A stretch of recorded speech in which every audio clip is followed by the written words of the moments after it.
Hello students, in previous class we already discussed about what is spherical refracting surface and different cases of how image is formed due to a spherical refracting surface. So spherical refracting surface basically is a refracting surface which separates two mediums of different refractive indices, and it can be of two types, either concave spherical refracting surface or convex spherical refracting surface. Clear? And it is nearly same about that of spherical mirror. We also have to use the sign convention here. According to the sign convention, as there we already studied in case of spherical mirror, and here the terms related with the spherical refracting surface are more close to that of what? Spherical mirror. It has same, that is radius of curvature, center of curvature, aperture, pole, principal axis, all like to that of a spherical mirror. We already discussed about it in last class. So today we are going to discuss about the next case, how a image is formed in a spherical refracting surface which is convex in nature. We already studied its three cases, that a object is in rarer medium due to which real and virtual image is obtained. Then we studied that if a object placed in a denser medium, how image is formed which is real in case. So today we are going to discuss the fourth case, that object is in denser medium due to which image will form in virtual. Okay.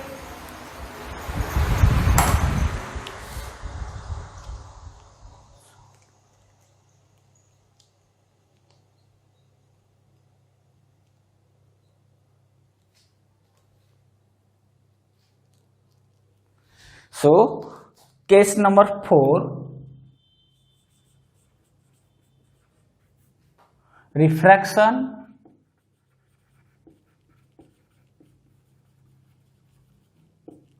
spherical refracting surface that is convex in nature, object in denser medium forming virtual image. Okay, this is the condition. Clear? Okay, so now let us draw the ray diagram first. So here we have to consider a convex spherical refracting surface and object is in denser medium. So let the ray diagram be like this. This is a convex spherical refracting surface. This is the principal axis. Let it be M dash, this is pole P, and here is the center of curvature C. Clear? And here image is virtual, so we have to take the object very close to the pole. Let this is be the object O and center of curvature of the surface be here C. Clear? So now a incident ray will go from object like this, and this is the center of curvature. So at the point of incident, this is the normal NC, let it be A. So after refraction, the light ray is traveling, this is mu2 denser medium, this is mu1 here. Mu2 is greater than mu1, so it is denser, it is rarer medium, and we have to assume what? Angle I, R, all the angles that we already studied, alpha, beta and gamma are small, and aperture is also small.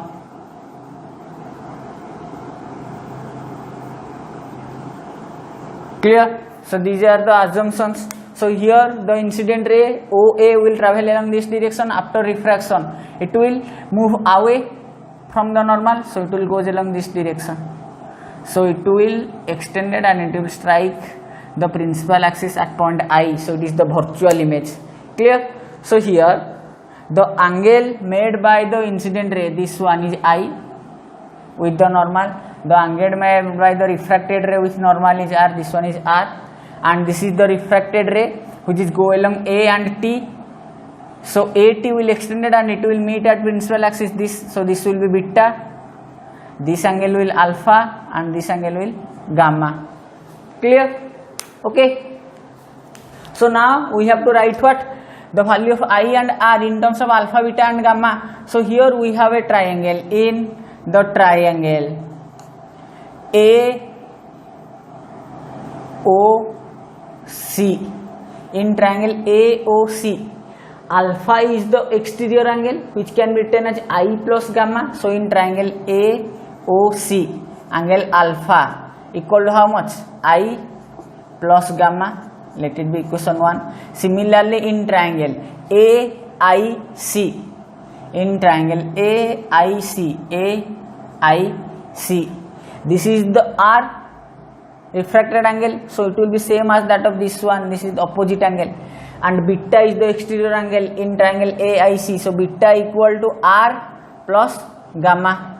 AIC you can write angle beta equal to R plus gamma. So this implies you can write R equal to how much? Beta minus gamma.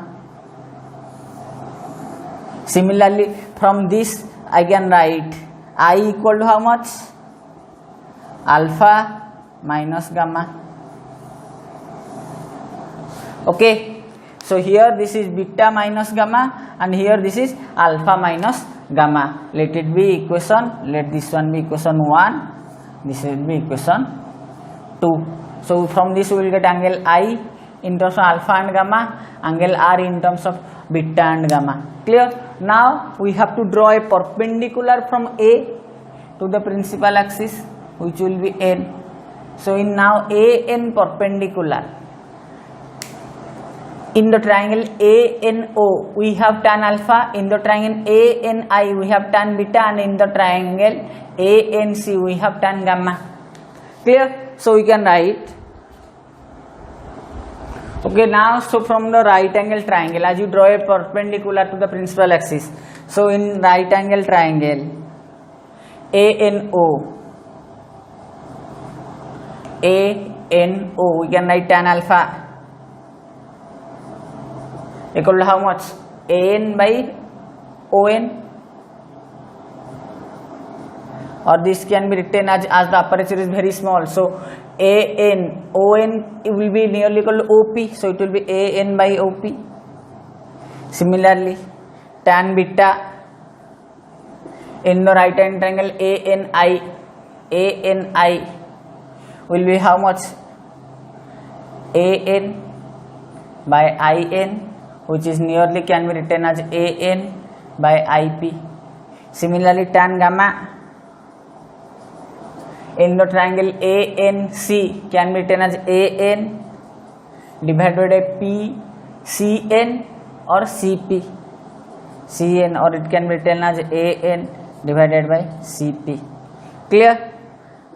Okay, so as R alpha beta gamma all are small and aperture is also small, so tan alpha tan beta tan gamma can be simply written as alpha beta and gamma. So from this we will get alpha equal to how much? AN by OP, beta equal to how much? AN by IP, and gamma equal to how much? AN by CP. Okay, and we already get what? I equal to angle I equal to alpha minus gamma, and angle R equal to beta minus gamma. Clear? This much data we already get from now. Now applying Snell's law.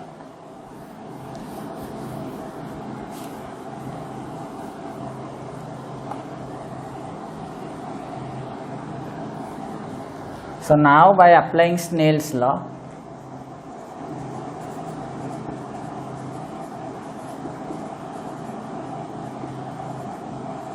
we will get mu1 sin I equal to mu2 sin R. Sorry, here light is traveling from mu2 to mu1, so it will mu2 sin I equal to mu1 sin R. So this can be, as I and R are also very small angle, so this can be written as mu2 I equal to mu1 R. So this implies in place of I can write mu2 alpha minus gamma equal to mu1, in place of R I can write beta minus gamma.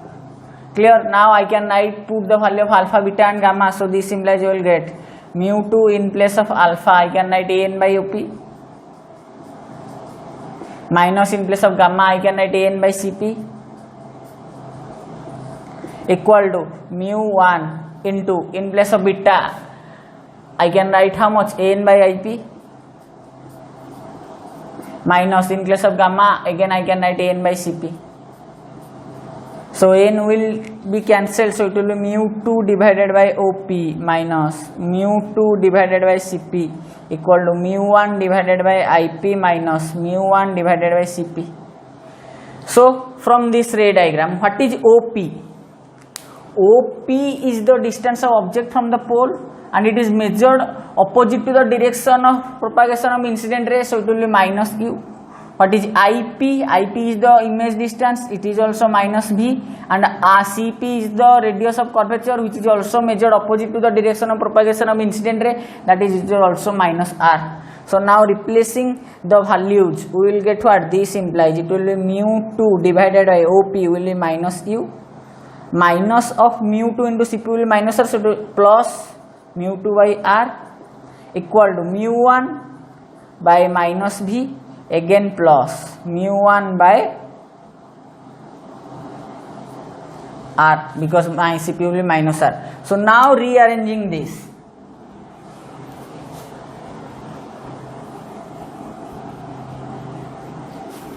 so by rearranging this we will get what, the final expression. So rearranging this we will get mu1 by v minus mu2 by u equal to mu1 by r, mu1 minus mu2 by r. This is the expression for the refraction through a convex spherical refracting surface when object is in denser medium and image is virtual. Mu1 by v minus mu2 by u equal to mu1 minus mu2 by r. What is mu1? To which the ray is going in, mu2 from which the ray is coming, v image distance, u object distance, r is the radius of curvature of the spherical refracting surface. And you know how to apply the sign convention when you are solving the numerical. This is the formula, but during application it in the numerical you have to use the sign convention. Along the incident ray positive, opposite to it negative, upside the principal axis positive, downward negative. Clear? So this is the fourth case for convex spherical refracting surface. Next we will study the refraction through concave spherical refracting surface. Okay. So how to find out the condition for refraction through concave spherical refracting surface. Okay. Okay, now refraction through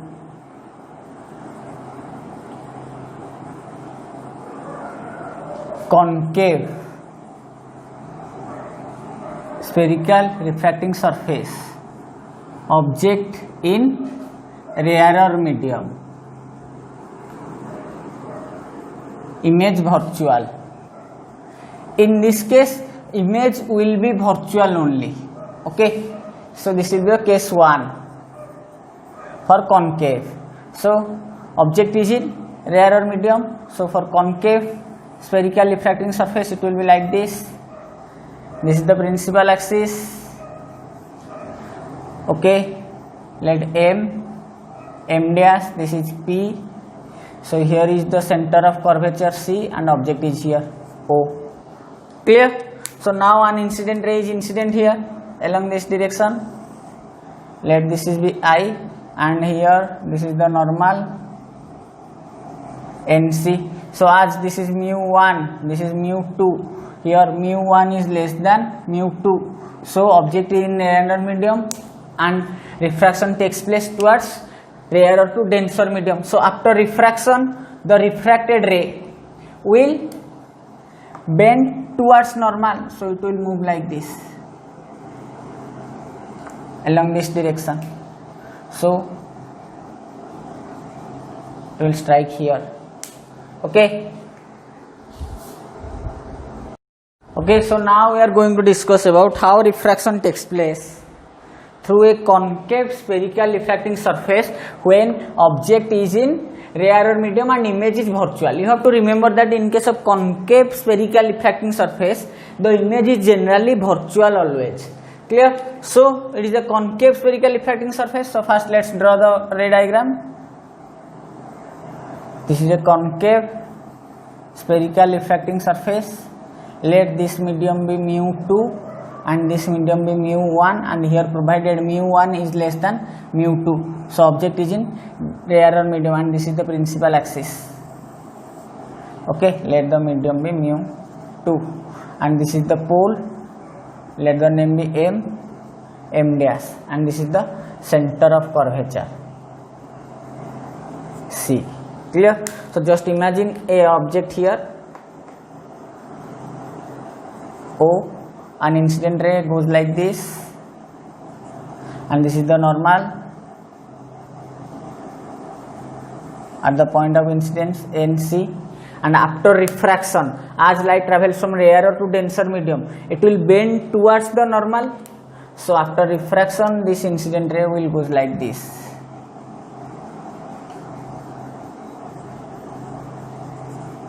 This is the image. Clear? So here this is the angle I made by the normal with the incident ray.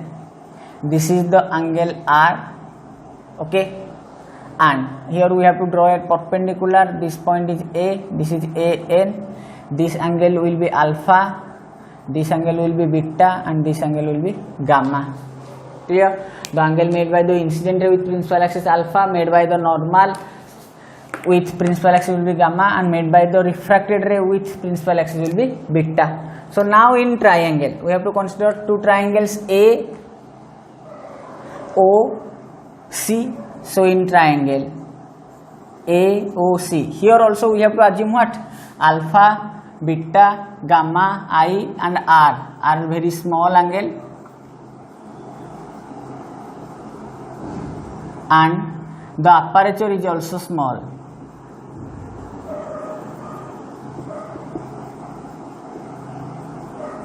Because all the rays are taken as paraxial rays. So in triangle A O C, gamma is the exterior angle which can be written as I plus alpha. So we can write gamma equal to angle I plus angle alpha. This can be written as angle I will be how much? Gamma minus alpha.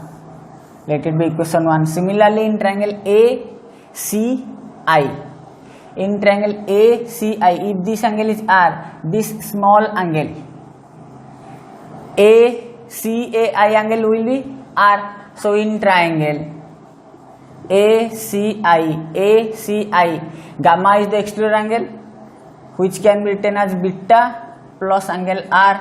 So this can be written as angle R will be equal to angle gamma minus angle beta. Let it be equation 2. Again draw a perpendicular AN to the principal axis. As the aperture is small, AN is nearly equal to AP.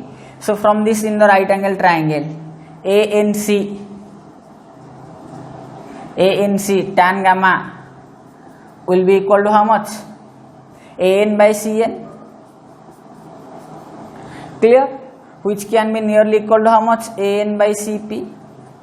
Again tan beta in the triangle ANI, right angle triangle ANI will be how much? AN by IN, or it's nearly equal to how much? AN by CN. Similarly in the right angle triangle ANO, tan alpha equal to how much? AN by ON, or this is nearly equal to AN, sorry, it will be CP IP. Will be OP. Clear? As alpha, beta, gamma are also very small, so tan gamma, tan beta, tan alpha can also be written as how much? Gamma.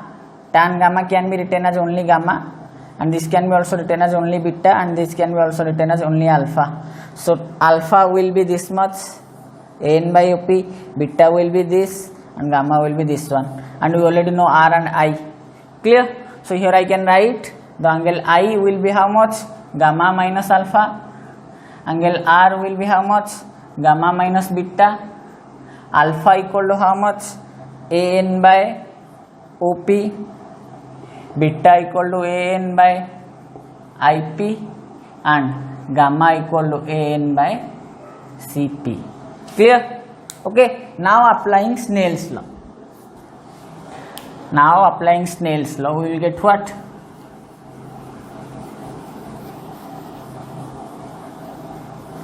So now applying Snell's law.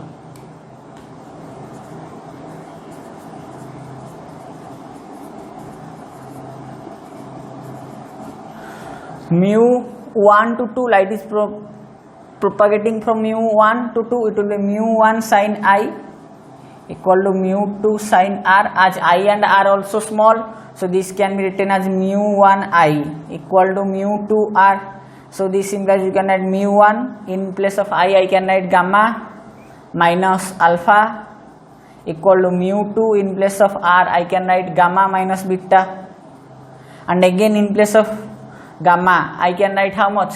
AN by CP minus in place of alpha AN by OP, which is equal to mu 2 into AN by CP gamma minus AN by IP beta. Clear? Again AN will get cancelled, so we will have what? Mu 1 by CP minus mu 1 by OP equal to mu 2 by CP minus mu 2 by IP. Clear? So what is CP? CP is the radius of curvature which is measured opposite to the direction of propagation of incident ray, so it will be minus R. What is OP? OP is the object distance which is also measured in opposite direction to the incident ray, that is minus U, and IP here also is negative. Clear? Because it is measured opposite to the direction of incident ray. So now replacing the value, we will get what? Mu 1 by Cp will be how much? Minus R. Minus of minus U will be plus mu 1 by U equal to mu 2 minus R plus mu 2 by V. So now rearranging this, we will get what? This implies mu 2 by V minus mu 1 by U equal to mu 2 by R minus mu 1 by R. Taking this one along left hand side, it will be mu 2 by R minus mu 1 by R. Taking this along right hand side, mu 2 by V minus mu 1 by U. This will be the expression. Or it can be mu 2 by V minus mu 1 by U equal to mu 2 minus mu 1 by R. Clear? So this is the condition when refraction takes place through a concave spherical refracting surface object in denser medium, rarer medium, and image formation is virtual. Next case we will study that object in denser medium and refraction takes place through the same concave spherical refracting surface. Okay.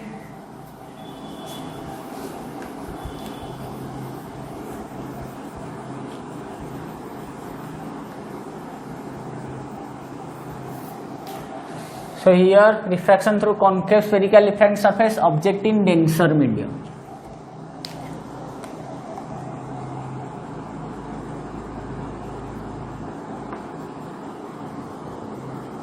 Okay, now what will happen? Object in denser medium. So let's draw the diagram. It will be like this. This is the principal axis. M, P, M dash. Let this is the center of curvature. Okay, and here with the object O. In denser medium, this is mu 2, this is mu 1 given, mu 1 is less than mu 2, so object in denser medium. Now incident ray will pass like this, and at this point this will be the normal Cn. So as ray travels from denser to rarer medium, it will bend away from normal. So this will go like this.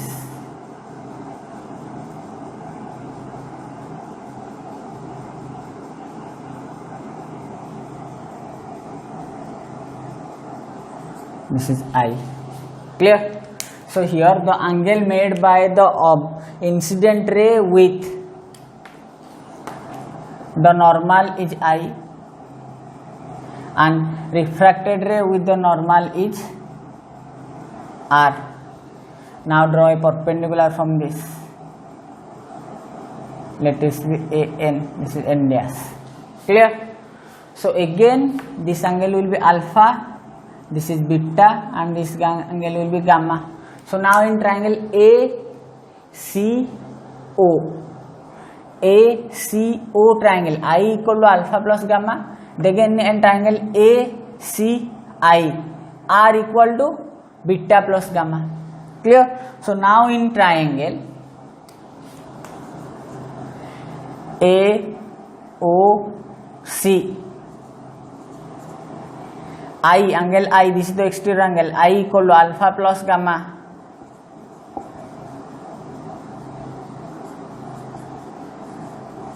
Okay. Similarly in triangle ACI, here R is the exterior angle, angle R equal to beta plus gamma, 1 and 2.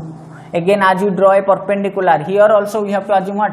Alpha, beta, gamma, I and R are small and aperture is also small.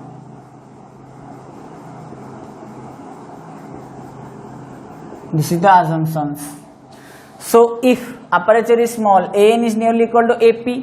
So in the right angle triangle, this is the right angle triangle ANO. In right angle triangle ANO, tan alpha, which is nearly equal to alpha, equal to how much? AN divided by ON, or this can be nearly equal to AN by OP. Similarly in the right angle triangle ANI, tan beta, which will be nearly equal to how much? Beta, equal to AN by IN, or this can be nearly equal to AN by IP. Similarly in the right hand triangle ANC, tan gamma, it's simply written as gamma, which is equal to AN by CN, or this can be nearly equal to AN by CP. Clear? So from all this data we will get I equal to how much? Gamma plus alpha, beta equal to R equal to beta plus gamma, and this is the value of alpha, beta and gamma. Clear? So now applying Snell's law. Now applying Snell's law, we will get what? Light is traveling from denser to rarer medium because object is in mu2 and mu2 is greater than, so we will write mu2 sin I equal to mu1 sin R, and as I and R are also very small, so sin I will be located as only I, which is equal to mu1 R.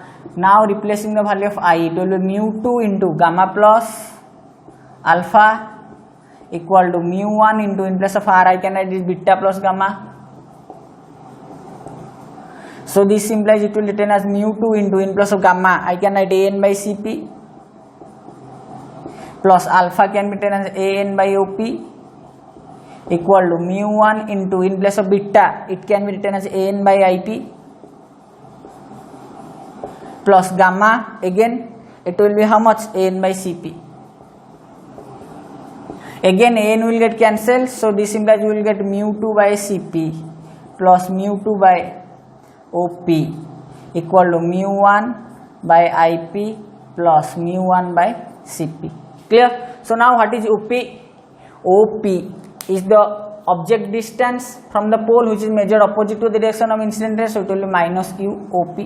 Similarly IP is also minus V, but here CP is measured along the direction of incident ray, so it will be plus R. So by replacing we will get what? Mu2 by CP is positive plus R, plus OP is negative, so it will be minus mu2 by U equal to mu1 minus V because IP is negative, and plus mu1 by R. Clear? So now again rearranging this, we will get what?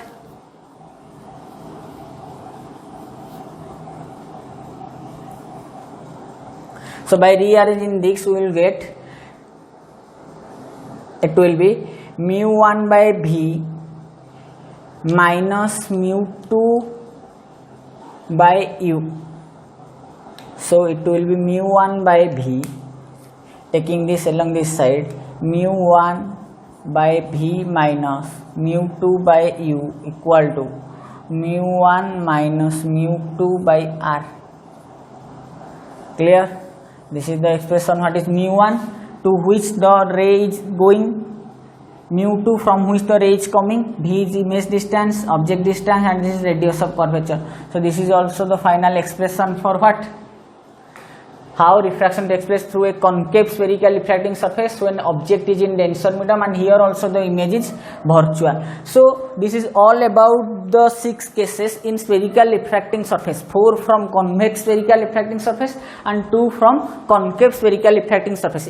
But in each and every case, the final expression which relates V, U and R is same. So you have to remember that in spherical refracting surface, the final expression will be mu2 by V minus mu1 by U equal to mu2 minus mu1 by R. Okay, this is the final expression for any type of spherical refracting surface and in any case. What is mu2? Mu2 is the refractive index of the medium to which the incident ray is going in. You have to remember this. mu2 is the refractive index of the medium to which the incident ray is going in. mu1 is the refractive index of the medium from which the ray is coming from. Maybe mu2 is rarer or denser, mu1 is rarer or denser. Forget about the rarer or denser concept. Just only remember that mu2 is the medium to which the incident ray is going in, and mu1 is the medium from which the incident ray is coming from, and V is the image distance, object distance, and U is the object distance, R is the radius of curvature, and all you have to V, U, R, all you have to use with proper sign convention. And what is sign convention? Along the incident ray positive, opposite to it negative, above principal axis positive, below principal axis negative. Clear? So this is all about spherical refracting surface. Okay, what is the expression and relation between U, V and R you already know, and the different cases we already discussed. In next class we will discuss further. Okay, thank you.